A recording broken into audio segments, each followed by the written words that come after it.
Hello and welcome to episode number 21 of CS350 Online. I'm your host, as always, Leslie Eisted, and in today's episode we're going to kind of wrap up our little section on file systems, which is the last major topic of the term. And then after file systems, in our next episode we'll talk about virtual machines, which is a pretty exciting topic as well. So a couple things I just want to let you know is that we did, due to a mistake, remove page tables from assignment 3. So you're not responsible for page tables. But if you choose to implement them, or if you have already implemented them, you can get some bonus marks for them. And how you get the bonus marks is there's a new deadline that is April 14th. And you are going to, if you want to get bonus marks for implementing page tables, you will resubmit or submit for this deadline, and we will grade this for page tables. Now, how it's going to work is the only differences between the A3 submission and the April 14th submission that are going to be permitted are changes with respect to page tables. So you can't do all of A3 for April 14th, because we're only going to be checking for page tables on April 14th. What we're going to do is we're going to run a couple tests just to make sure your code still works with the page tables. I'm not sure what those tests are going to be, but they're probably going to be running a couple things back to back. And I'll talk to the TAs about which particular test that's going to be. And then most of the bonus marks are going to be with respect to a code inspection to make sure that the necessary bits for implementing the page table have actually been implemented. So there's up to 5 bonus marks available for assignment 3, and the due date to submit the bonus is April 14th. So that's up to you whether you do it. If you have already done page tables, in order to get the bonus marks, you will need to resubmit for the April 14th deadline. So just keep that in mind. And submission details should be posted on Piazza shortly. All right. The other thing I wanted to remind you of is we're approaching the end of the term. Please make sure that you've got all those quizzes done, because you don't want to leave it to the last day, which is April 14th. I know that's still 2 weeks away, but you don't want to leave it to the end, right? Nobody wants to leave stuff to the end. All right. So our OS of the day then. We have finally reached Windows Day. I know it took a really, really long time to get there. Now, Windows is an operating system. I'm going to assume everybody has used Windows at some point in their life, because I feel like it's almost unavoidable unless you come from a super religious Mac family and your school was all Mac, and I've just never heard of that. I'm not saying it doesn't exist, but so Windows as an operating system actually came out in November 20th, 1985. It's obviously a product of Microsoft. And most people have never used the earliest versions of Windows. So there was a Windows 2, there was a Windows 1, and you've probably never even seen them. So Windows 1 was really created to be a competition to macOS. So macOS at the time, which came out the year before, actually had a point-and-click style interface. It actually had a desktop environment. And it was an extension of a console-driven thing. So they wanted to have some kind of point-and-click based competition to macOS, and they wanted it to be an extension to DOS. So when you boot up the computer, it doesn't actually boot into Windows like it does today. It boots to a DOS prompt, and then you actually have to tell Windows to actually start up. And actually, this was really common, I want to say, I don't remember having to do that with Windows 95, but I do remember doing it with Windows 3.1. By default, your computer would just boot DOS, and then you would actually have to manually turn Windows on. Now, some computers had it set up so they would automatically go into DOS or into Windows, but that was usually via a batch script that was set up.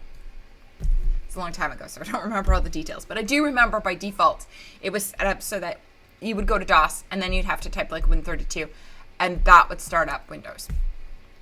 So this was a very limited operating system.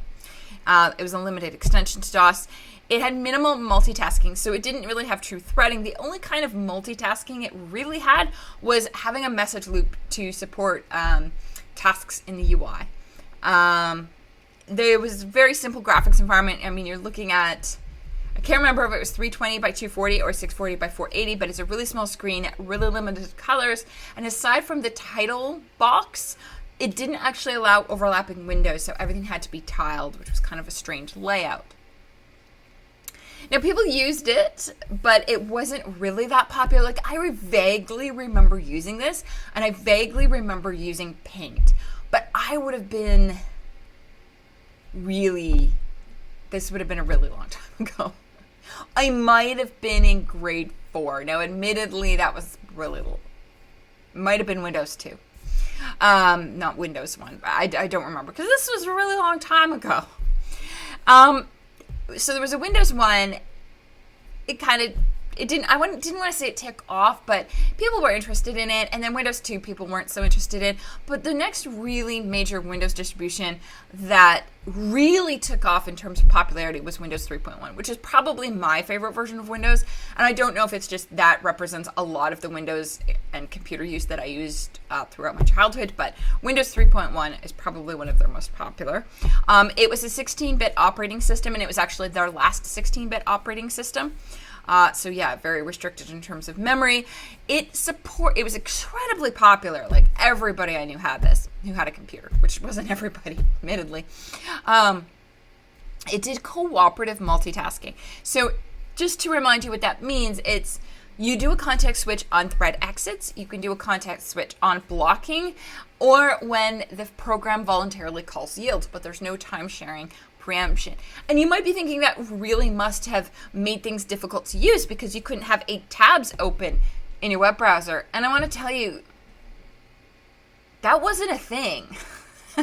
I mean, I remember having multiple, like maybe 1 or 2 Netscapes open, but it just wasn't something that people in that era really thought about doing. Like, these days, I have a minimum of 10 tabs open in Chrome, which is why my computer's RAM is at 100% utilized.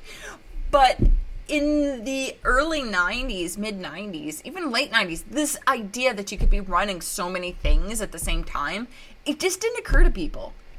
And this is coming from someone who spent all their time in the computer lab. The fact that I could be, running Delphi at the same time as, 10 Netscapes at the same time as, like, Minecraft, that just seemed odd. Why would I do that? I can only focus on 1 or 2 things at a time. So the fact that Windows 3.1 only offered cooperative multitasking, that wasn't a big deal. And then there is the Windows 95 to Windows ME. Now, all of the versions of Windows that are actually listed on this slide are part of the old DOS-based era. So all of these versions of Windows here are all based off of DOS, the original DOS. And Windows, just like Apple, actually had 2 streams of operating systems. They have the DOS-based, and then they have the not DOS-based. So Windows 95, Windows 98, Windows ME, they were all, again, just extensions to DOS. They moved into 32-bit.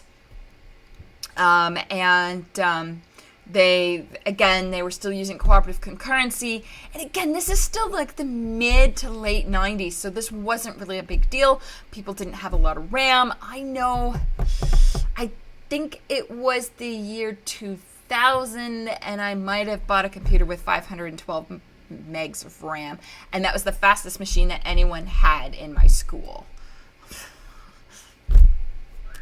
Because, that's one of the things people compare, right? So this still wasn't really a big deal, but people realized, I think Microsoft realized, that this wasn't going to carry them into the future because hardware abilities were accelerating and they needed to catch up. One other really interesting thing, so even though all of these versions of Windows are actually deprecated, long deprecated, you can actually still find Windows 3.1 in the wild, aside from people who have refused to let you rip it from their cold hands. You actually see Windows 3.1 used as an operating system for POS devices, especially in airplanes. And the reason for that is it's a pretty capable operating system, and it's really small, actually, like really, really small. I remember installing Windows 3.1, and it was on 4 3.5-inch floppies, and I think each floppy disk is like 1.55 megs if memory serves me. So it's a really tiny operating system that's actually quite capable. So you'll actually still see Windows 3.1 in POS devices from time to time. Yeah, fun stuff. So Microsoft realized that this was not going to work out, so they actually had a second stream. And what's really interesting is that the second stream of operating systems is known as the NT family, and the NT family actually existed and was under development at the same time as Windows 95 and Windows 98 and Windows ME. So the NT family came out in 1993 with Windows NT. And this is what you're using now is the Windows NT branch. They've completely abandoned the DOS branch. This was meant, so the DOS branch was meant for consumers, and the NT branch was meant for commercial use. So a lot of schools, at least where I grew up, we actually ran the NT versions. And the NT looks a lot like the DOS-based ones at the same time, but it wasn't. Underneath, it was a completely different operating system. It is not built on, it's not reliant on DOS. They offer a DOS prompt, but it's actually just an emulated DOS prompt. It's not a real one. There's not real DOS in this. And it started out with 32-bit support, and they got 64-bit. I'm trying to remember. I feel like it was right around 2000, Windows 2000, that they actually got support for 64-bit. They were the first to use 32-bit virtual addressing because Windows 3.1, which existed at the same time as the first version of Windows NT, actually only used 16-bit addressing, and it used segmentation. So you've got the DOS kind using segmented 16 bits, and you've got the NT family for commercial use using 32-bit and paging. So that's really nice. It also supports preemptive multi-threading, which is good because that's what we actually needed. And one of the kind of weird quirks that Microsoft's left behind is this backwards compatibility with applications. So like if you're in Windows right now, and one of my favorite Windows games since forever has been Red Alert 2. Love that game. I would still play it. I probably shouldn't because I will dump obscene numbers of hours into that game. But running that on like Windows 10 or even Windows 7 was a nightmare. It's just not compatible because it's a DOS-based game. But if you right-click on the application, you can actually run as through an emulator of a different Microsoft product. So you could right-click and say run as Windows 3.1 or right-click and say run as Windows 95, which is I think, or 98 is what I usually did. Because not every Microsoft Windows version was a success. So they wanted to make, and why they've done this, why they've offered this backwards compatibility through emulation was because a lot of companies will not buy your next generation operating system unless there's a guarantee that everything that they currently do will still work and behave exactly as it did on the old operating system. And the thing is, for security reasons and for money reasons, companies want to push you to the next version and deprecate the previous version. And so in order to do that, they have to offer that backwards compatibility. So it's pretty cool. Now, I said that not every Windows release was a success. So looking at all of these, so Windows 2 was not a success. Windows 1 was reasonable. Windows 3.1 and 3.11 were actually really successful. Windows 95 was really buggy, and it was the first of the start menu kind. Windows 98 was much more stable and much more successful. Windows ME was awful, and that was a failure. So I'm scrolling the wrong direction. And then in the Windows NT family, so I feel like the NT versions were reasonably well. I remember using NT3 and NT4 a fair bit. And then Windows 3000 was pretty successful. Windows XP was successful. Vista was not.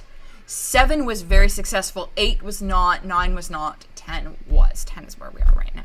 So it's kind of hit and miss. And again, one of the things I mentioned before is that it's really interesting if you compare the history of Apple to the history of Microsoft in terms of their UI. So Apple's really maintained that consistent UI throughout all of their different versions, just making little upgrades, little improvements, whereas Microsoft has really reinvented the wheel. And I want to show you that. So this is Windows 1, and I apologize, it's probably showing up really blocky and blurry. It's because I had to blow this up to 4K, so yeah. If I didn't blow it up, it'd be this tiny little icon in the corner. So you've got just the boot screen in the middle, and that's the only overlapped window that's permitted. And then you see everything else is actually tiled. So you can see it's a very different look and feel than what you might be used to. There's no start menu or anything like that. I think there's a menu somewhere at the top where you can open programs, but I don't really remember because I haven't used this in a really, really, really long time. And then Windows 3.1 allowed overlapping windows. And this is something that's really strange because its UI is very, very different still. It's probably more in common with Windows 1 than Windows 95. But, you had these different... helps if I scroll properly. You had these different little like startup groups, games groups, and if you clicked on that, it brought up a new window with everything that was in that. But again, there's no start menu. And then when you minimize these, it minimized to an icon on the desktop. So it was kind of, the UI is very, very different from Windows 95. And then you go from Windows 3.1, of course, to what we use now, which is the start menu-based kind of Windows 95-esque thing. And one thing that I don't have pictured here because I don't actually use it is the Metro interface. So this is the standard mouse-driven desktop style interface. And then, of course, from Windows, I think, 8 and up, they created a tablet interface called Metro, which is really bizarre. I don't use it, but that's another interface they have still. So they keep changing and they keep improving and reinventing the wheel. I don't want to say one strategy is better than the other. They're different takes. Okay. All right. By the way, I still actually have Windows 3.1 running in a VirtualBox because it's really fun to play Windows 3.1 games in Windows 3.1. All right. So where did we leave off? So last day we left off, we were talking about our file systems, our lovely, lovely file systems.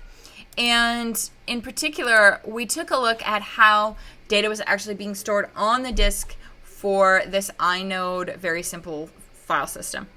And just to reiterate what that looked like, so we have an inode which is stored in the inode array.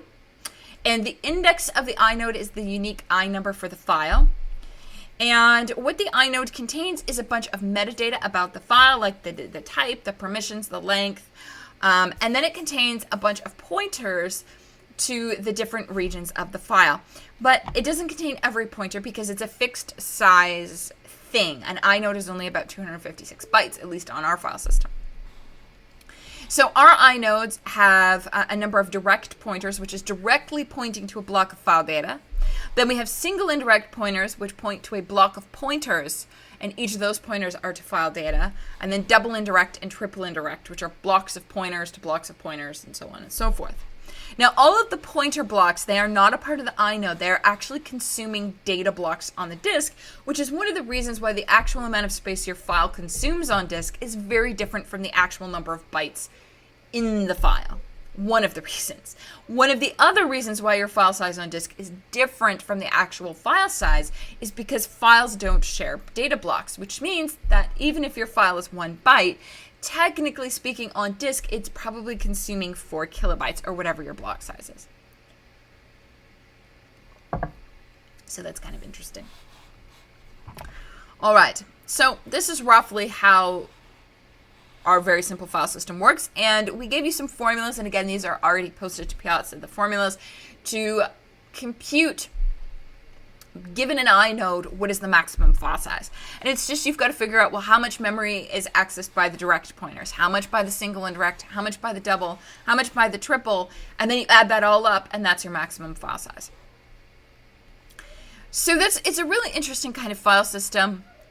It does store a lot of extra data for the pointer blocks, but one of the nice things is if you've got a really large file, like the maximum file size, which for our file system is over 4 terabytes, and you want to access the last byte of that file, the very last byte, you access the inode, then you access 1, 2, 3 pointer blocks, and then you access the final data block. So it's 5 disk IOs, assuming you have the I number for the file, just to get the last byte.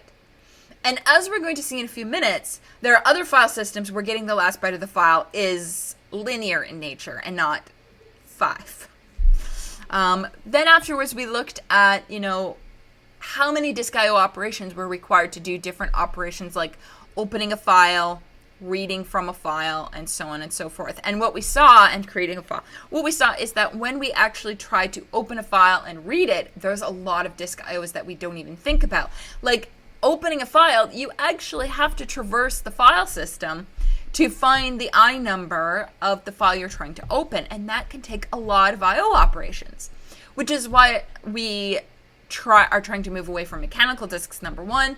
And if we can't move away from mechanical disks, this is one of the reasons why we're using these persistent RAM caches, is because we want to cache as much of that on fast storage as possible. All right. So that's kind of a review of where we left off. And now I want to dive into a different file system. So this different file system is one you've heard of, and it's the FAT file system. And it's actually a part of a group of file systems known as chaining. So a very simple file system keeps these pointers, these direct and indirect pointers, to different regions of the file. And it's actually very easy to, if you want to access a random byte of the file, you can calculate quite simply exactly which pointer you need to go through to get that byte. And there's going to be a fixed number of pointer or I/O operations that you need to do in order to get to that byte of the file. Chaining, on the other hand, is, well, it's a linked list. So one of the advantages of chaining is the fact that we don't have all these extra pointer blocks. All we're going to do is we have some kind of inode style array where we keep track of, here's the permissions of the file, here's a pointer to the first file data block. And that's all we really need. And then each data block at the very end, we've set aside 4 or how many bytes to be a pointer to the next data block. So the file is actually stored as a linked list, hence why it's called chaining. Now, I just want to bring up an example of this. So here is an example. So you have a directory table which has the names of the file and where can you find the file starting block. And then once you have a pointer to the file starting block, you start here for the yellow file, this block, you read through this whole block and it points to the next block. And then that block points to the next block and then to the next block. So if you want to read a file sequentially, chaining is actually really efficient because you're going to you read the blocks sequentially, and that's what chaining is really good at. But if you wanted to do some kind of random I/O on this file, it's actually really, really awful, because the only way you can find a pointer to the next block is to read the previous block.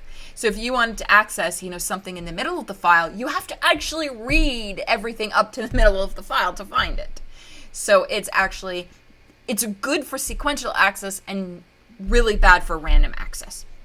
But it's one of the other advantages of a chaining file system is the fact that you're not actually storing a lot of extra data. So each data block has one pointer, and one pointer is like 4 bytes. So if you think about that, look at all the extra pointers we had to store for very simple file systems. So if we go back to this diagram, you could actually have, like, in a 4 terabyte file, around a gigabyte just being used for all of these indirect pointer blocks. And a lot of them don't even point to file data. And if you look at a chained file system, we don't waste anything. So we don't have any data blocks set aside just for pointers. Each data block is file data with a singular pointer to the next block. So there's nothing extra stored, which makes it actually a very simple file system to implement and use, but also a pretty efficient in terms of how it's using the space on disk. Now, one of the problems that people found with this particular file system is if you wanted to find a random point in the file, you would actually have to read the file in. So they realized maybe we should store the chain of pointers externally so that we can not read all that data in from the disk. Because remember, each time you read, you can't read just the final 4 bytes. You have to read the whole data block into RAM, check it.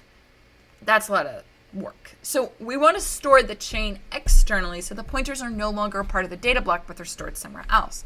And that is actually called external chaining, and this is what the FAT file system does. FAT actually stands for, by the way, File Access Table. So what it is we keep the chain external. And it's something like, you could almost consider it like kind of like an inode array. So you'd have like a pointer to the first position in your chain, and then each of these links in the external chain would be indicating the index of where you can find the next address for the chain. So like this here, this whatever index this corresponds, so it would tell you the index for the next address. So then we'd go to that index, and in that index, it would give you the index of the next one and the address of where that lives. And what's interesting is it may not even be the address. You might be computing it from the index, so it's kind of neat. So the idea then is, in order to traverse the chain, instead of actually having to read in the file data, you read in a much smaller region of memory that contains just the chain of pointers. So that's kind of a cool thing. By storing it externally, you're actually improving the speed at which we can traverse this file. So that's what FAT does. So again, there's advantages and disadvantages of both these file systems. Advantage of the chain file systems is they're super, super easy to implement and use. And if it's sequential file accesses, they're really fast, and they don't use a lot of extra space to store pointers. They use the bare minimum for that, which is really cool. Whereas the very simple file system using the inodes, it's really, really good for random I/O, but in terms of how much extra wasted space, it uses a lot of extra space to store all those pointer blocks. Now, are these the only two kinds of file systems? Obviously not. There's another file system that's really popular, and it's called the log structured file system. And that is, we don't have it in the course notes anymore, but it's something I recommend you actually look into. But essentially how the log structured file system goes is, instead of actually going back and, like, if you were to update a file, you don't go back to where the file was stored and update it in place. We just make a new copy of the file. It's kind of weird, eh? But where you get some really quirky behavior out of the log structured file system is because you're not overwriting previous versions of the file, you get a history of what the file looked like. So if there's some corruption, which always happens, you can actually sometimes recover your data more easily from the log structured file system. And my understanding is that Amazon's S3 architecture is actually using some of the ideas from the log structured file system. So it's kind of a cool thing to look into, but it's a bit more complicated to understand how it works. All right. Now, let's suppose you wanted to go out and build your own file system, because, why not? You've taken OS, you could go build your own file system. Who wouldn't? How do you decide how to build your own file system? This is actually a really interesting problem, because in order to design your own file system, you have to ask yourself, what kind of files am I storing? How many files? If we think of it this way, most file systems that exist, so things like NTFS and ext2 and ext4 and Riser, they were all designed for general purpose use. And so if you were trying to produce something for general purpose use, you would need to know, things like what is the average file size, which is the average number of files, what's the distribution of file size versus file count, like are most of the files really small, or are they mostly really big? Do directories contain a lot? And you need to know all of that information about general use in order to design something that would work in the general case. But sometimes we're trying to devise a file system for a more specific case. So for example, let's suppose we wanted to make a file system for a database system where we knew that each record was less than a kilobyte. How would we design that file system? Well, for one, if I know that each record is less than a kilobyte, I would probably make my block size a kilobyte, not 4 kilobytes. And the reason for that is that if I made my blocks 4 kilobytes, but every file is if every record, which would be a file, would be less than 1, then 75% or more of each data block would be wasted space. It would be unusable. So in order to reduce that, I would make my block size much smaller.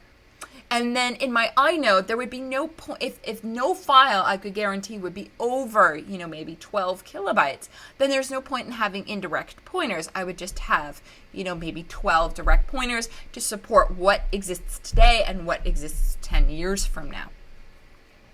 I would also need to, in that case, I would know that I would have a lot of files. And so I want to have my inode array very, very, very big. I'd want to support a large number of files. Sorry, my autofocus here is not working. There we go. Now, on the opposite side of the spectrum, what if you were trying to design a file system to archive films? So if you look at how much data a film can produce in a day, so I know that when the new, I guess it's not really new anymore, RoboCop was filming in Toronto, my understanding is they were producing somewhere between 1.5 and 2 terabytes of footage, so film footage, per day. Per day. That's a lot. It's actually not a lot by, today's standards. Today we can produce even more because we are shooting at higher and higher resolutions. And if we're shooting in 3D, then you get to double it. So you're storing a lot of really large files, like super large. And if I know that all of my data is really large and I'm not actually going to be able to fit a lot of data on a disk, then I'm going to have a smaller inode array and I'm going to make my block size huge. Like my block size might be in order of like 500 megs. Because if I'm storing all large things, then I would want it to be, I don't want to use pointer blocks as much as possible. So we would use really, really large blocks. So when you're designing a file system, these are some of the things that you've really got to consider. All right, now the fun topic. Failures. This isn't as much of a big deal now as it used to be. Like, I remember in the 90s and the early 2000s, file system failure was like a weekly occurrence. So what happens? So if you look at something like opening a file, or more importantly, deleting a file, it actually is several disk I/O operations. So to delete a file on our very simple file system, you have to find the I number of the file, open the inode, and then from the inode you have to read every pointer block, and then you have to mark every single one of the data blocks used by that file as free and then you have to mark the inode as free. You don't actually delete any of the data. That's the funny thing about deleting files, is the data's still there. You're just marking all those regions free so that they can be overwritten, because that's fast. And actually deleting the data is not so fast. But what happens if you live at Icon and you're deleting a file that has it's a really big file, so there's lots of pointers to delete, and the power goes out? What happens? Well, one of the interesting things that could happen is maybe you've marked the inode as free, but you haven't marked all the data blocks as free.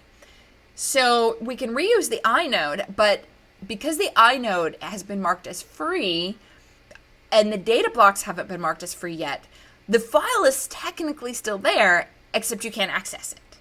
So you can end up in these situations where you've got data blocks or inodes that are not accessible by any file, so we can't actually use them, and so your disk gets in a really bad state.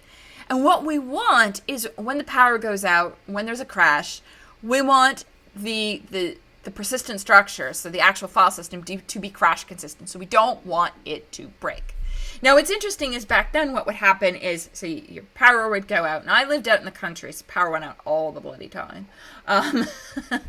It's usually a tree falling on the power line or somewhere. That's what happens when you live in the middle of nowhere. Although it's not nowhere anymore. What would happen is, the next time you booted your computer, Windows would know, and even new Linux-based operating systems knew that they didn't shut down properly. They knew there was a problem. And so what would happen is Scandisk would run. Scandisk is the Windows program that would run to check the integrity of the file system and try to correct any errors that it could. So it would go, what Scandisk is effectively doing is it's saying, okay, are there any data blocks that are marked as in use which no valid inode is pointing to? And if you can find those things, then you're going to go through and mark them as free. We're going to assume that they should not be in use, and you can do some corrections. But the funny thing is, you can't actually recover from all errors. And so periodically, and this is usually like a couple times a year, you would actually have, if enough power outages had happened, you'd actually have to reformat your hard drive completely and start again. So how do we solve this problem? Well, we haven't solved it perfectly, but we are getting better. And that is, so aside from using things like consistency checkers, which pretty well, but again, they're not perfect. One of the other things we can do is journaled file systems. So instead of using the old style file systems, we can use things like ext3 and RISE-RFS and NTFS. These are journaled file systems. And what they do is they don't make changes to the file system data, it's like the metadata of the file system, directly. What they do is they have a log. They call this write-ahead logging. So before you actually perform an operation like modifying, like deleting a file and updating that that bitmap that contains all the bits for is this data block in use or not. Before you do that, you write the change you want to make to a log, and then periodically that log of changes will get done. And once the log has been completed, the log gets cleared and we can start again. And the idea is if the power goes out before the log has been written to disk, we now have a record of all of the operations we wanted to perform to the file system. And so when the disk starts back up, it will look at the log and then it will redo everything that's in it. And the idea is that is supposed to make a more crash consistent file system.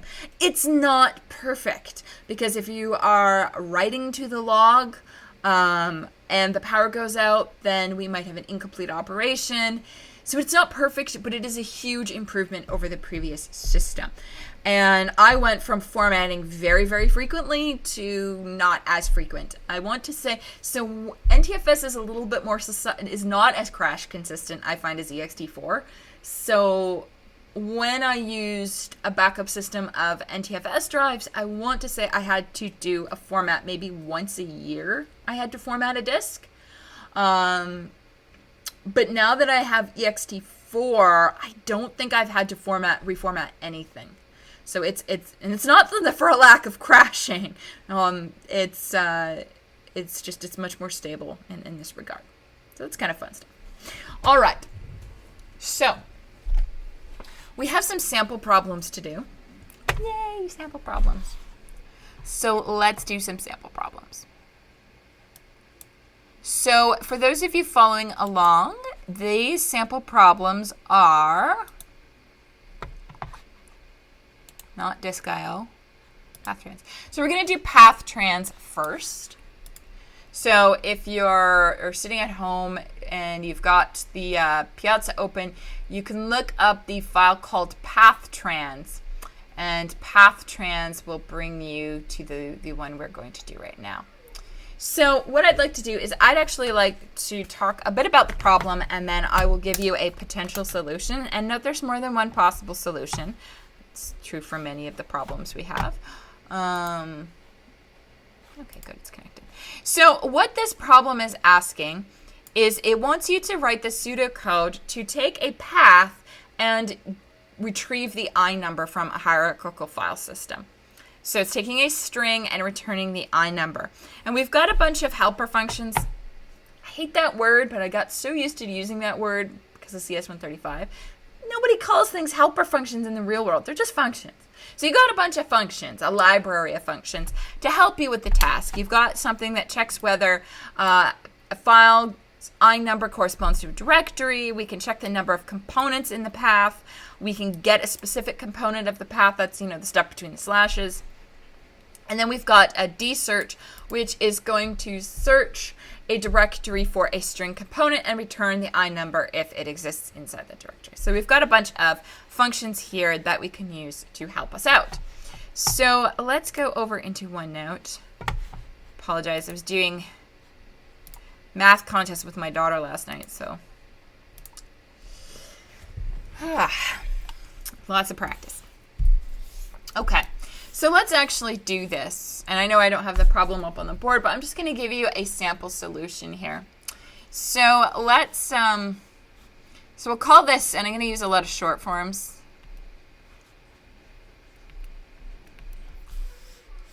You know what? Let's use VI instead.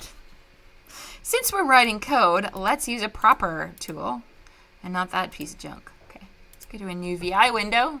Nice big text. Hey, we'll type or something. So what we've got is this program translate. and it takes a string path. Hopefully this text is big enough for everybody. Again, this is just pseudocode. So the first thing is I'm going to assume that the I number of my directory, or the root,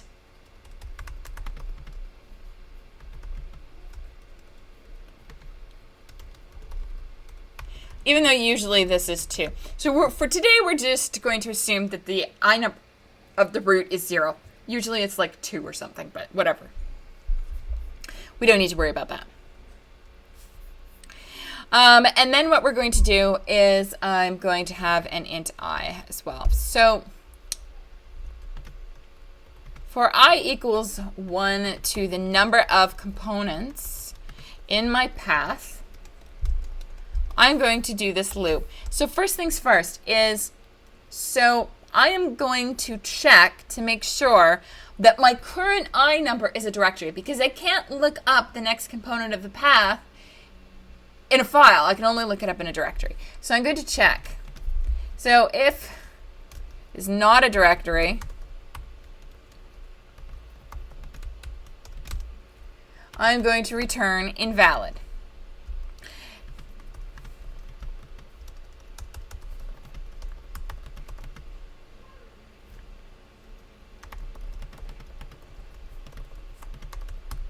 So we can only search for things in a directory. We can't search for things in a file. Okay. So if it is a directory, we go to the next line and we say inum, let's search for the next component of the path in the current directory.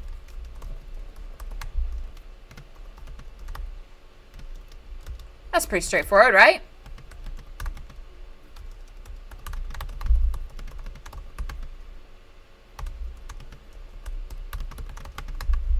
So we're getting the I number of the next part of the path. And we need to check, is that valid? So if the I number returned from dsearch is less than 0, it means that that part of the path couldn't be found, so it's an invalid path.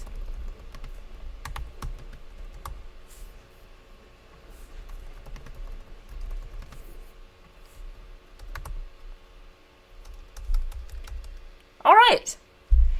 And then if we do this, when we leave the loop, so long as the path was valid, inum is now the inum of the thing we were looking for. So we return the inum. So there you go. There is a very simple solution to the path trans problem. Okay.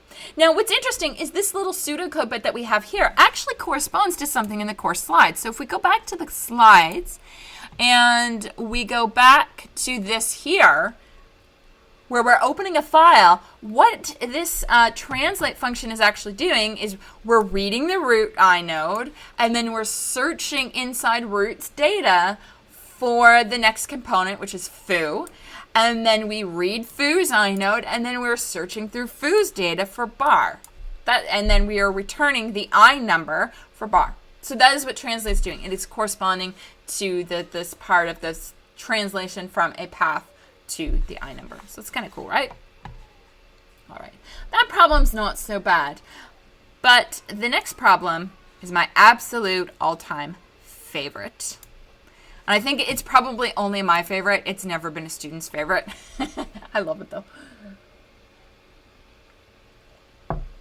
So the next problem I want to share with you is the problem called file I/O. So what we have in this one is we've given you this little snippet of code right here. And we want to know, okay, let's assume that all of our caches are initially empty. So our inode cache is empty and our data block cache is empty. We're also going to assume they can store an infinite number of things because we don't want to have to deal with cache eviction.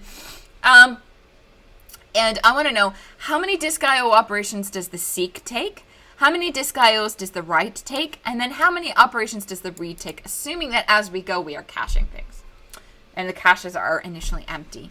We also talk a little bit about the file size, the file system. So instead of having 4 kilobyte blocks, we have 1 kilobyte blocks. We have 9 direct pointers, 1 indirect, and 1 double indirect. Okay, so given this file system and this little snippet of code, how many disk IOs do each of these operations actually take? The one thing that we will assume that you know is you can assume that the I number for the file is known because we've already opened the file and we have a file descriptor. So you can assume you know the I number, but we have nothing in the cache. You can also assume that the file is really, really big and that none of these operations are going to be writing new data. So how many disk IOs does this do? Okay. So let's talk first about the seek operation. I'm going to tell you here, this does none. There are no disk IOs for seek. Seek does not validate that the position that you want to seek to in the file is actually valid. All it does is in the file descriptor table for the process, it simply changes the current position in the file. It doesn't check whether it's valid or not. So we're not going to open the inode. We're not going to search through the file. We are simply changing something in the file descriptor table, which means there's no disk IOs for the lseek operation. So the only two operations that involve disk IOs are going to be the write and the read. And in order to figure out how many disk IOs happen for these two operations, we actually need to do a little bit of figuring out about this file system. So now I will actually open OneNote up. And of course it opens on my wrong screen. One of the problems I have with when OneNote opens up on my second screen and then I have to drag it over to the main screen, my attached screen is actually a larger resolution, so it always comes over and I've got to scale it down because it's so big. Yes, I just said that my attached screen has a higher resolution than the Apple Retina display. Yes, it does. All right.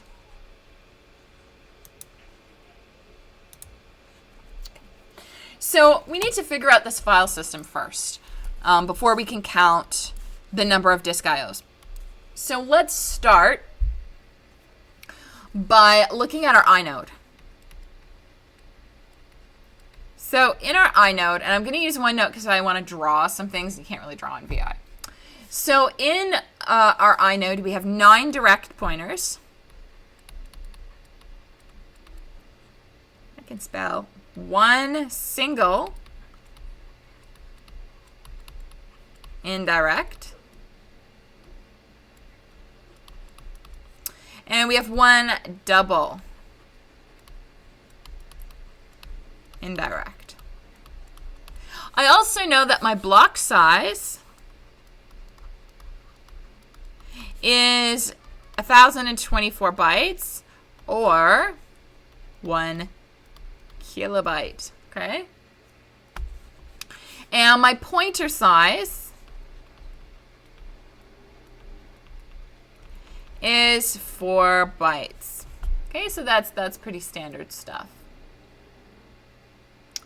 All right, so now that I know this information, I should figure out how much memory is accessible by the direct pointers. So the direct pointers, we can access bytes 0 to 9216. Because we have 9 direct pointers, and each pointer points to 1024 bytes. So that gives us the direct pointers, a sum of memory they can access is 9 kilobytes, or from bytes 0 to 9216. Now, the next interesting question is, for single indirects, how many pointers fit in the block?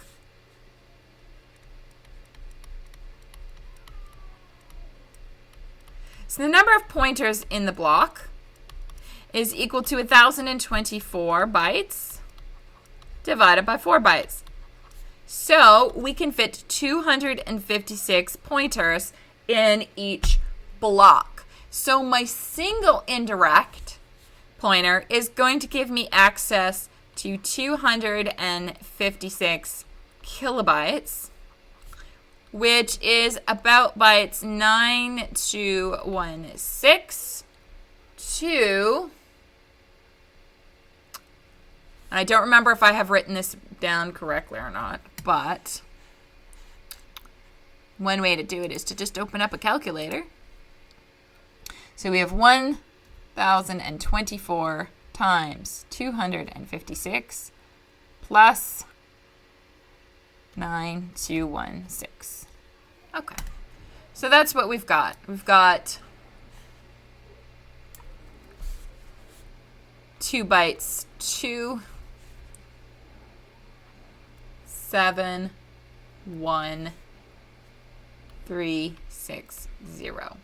Okay. So the single indirect pointer is accessing the range of bytes there, and then the double indirect, you know, if I look back at the problem, I see that the bytes I'm accessing are going to be from 10,500 to 11,500 to 12,500. So I don't really need to figure out the double indirect pointers because I can already see that between the direct and single indirect, I have everything I need. But just for the sake of discussion, this is going to be 256 squared times 1 kilobyte, and this is going to be from bytes 271,360 to some really big number I didn't write down. Actually, I did write it down.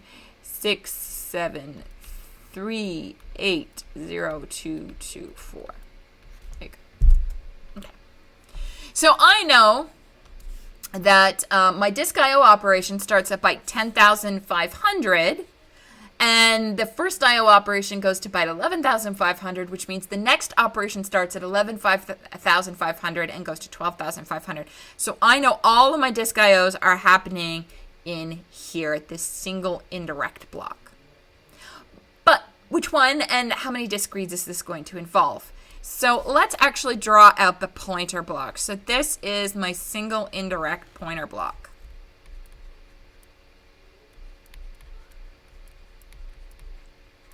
So the first pointer goes from byte 9216 to 10,240. So that is not the pointer I'm going to be using because I need to know how many data blocks does this read and write operation actually cross. So I need to know where is byte 10,500 and where is byte 11,500. So that's why I'm doing what I'm doing by figuring out which bytes are accessible from each of the pointers. So I'm trying to lay out my space. So this starts at 10,240 and it goes to 11,264. And then my third pointer here goes from 11,264. That's a 4, not a, I'm not sure what that is, to 12,288. And I think we need to do one more because we need to find bytes 11,500, which we found, and we haven't found byte 12,500 yet, so we need the next one. So that's 12,288 to 13312. All right, we've now got enough of this drawn out that we can figure out how many data blocks the read covers and how many data blocks the write covers. So the first operation is a write of 1,000 bytes starting at byte 10,500. So that means that my write starts in the middle of this block and goes to the middle of this block. This is my write. So for the write, these are the disk I/Os I have to do. I have to read the inode. I have to read the pointer block. And keep in mind, as I'm reading these things, I'm going to put them into the cache. So I read this and I put it into the cache. And then I am going to read, we're going to call this block A, and this block B, and this block C. I'm going to read A, and then I'm going to write A, and then I'm going to read B and write B, and then I am going to write the inode. So for the write up, we have 1, 2, 3, 4 reads, and 1, 2, 3 writes. 4, 4 reads, 3 writes. And hopefully that makes sense to everyone that is watching.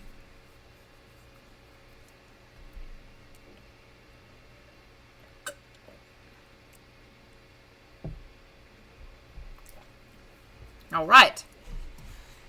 Now, what about that read operation that followed?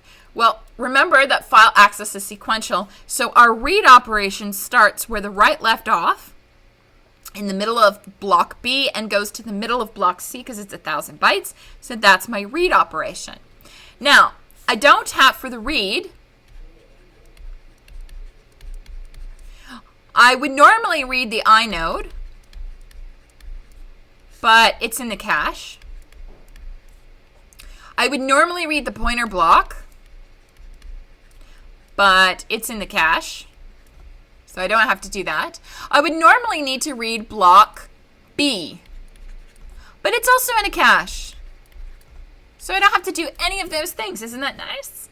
However, we do have a little problem because block C is not in the cache, so I do have to read C. And then after reading C, I have to write the inode to let it know that I accessed the file. So for the read, I have 1 read and 1 write happening. So there you go.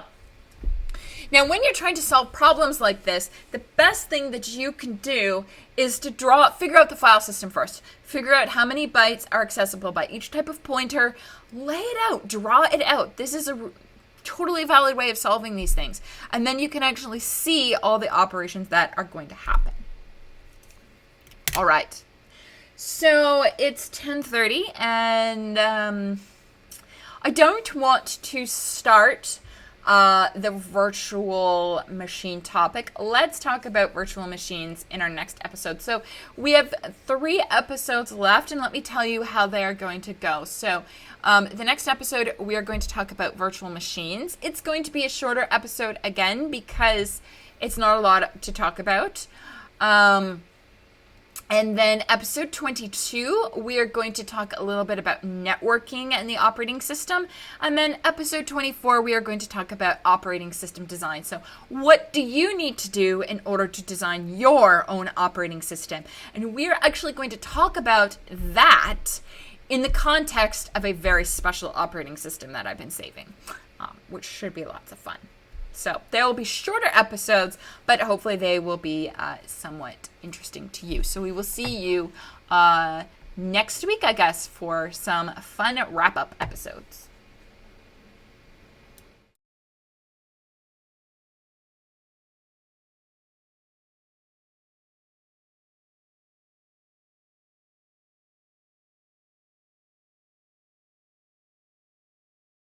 Usually is.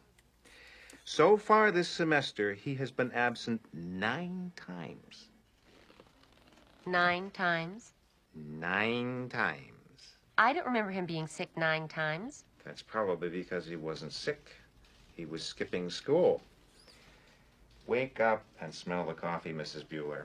It's a fool's paradise. He is just leading you down the primrose path.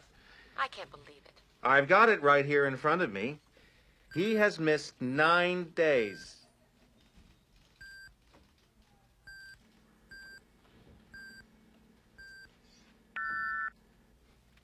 I asked for a car, I got a computer. How's that for being born under a bad sign? Grace! Grace!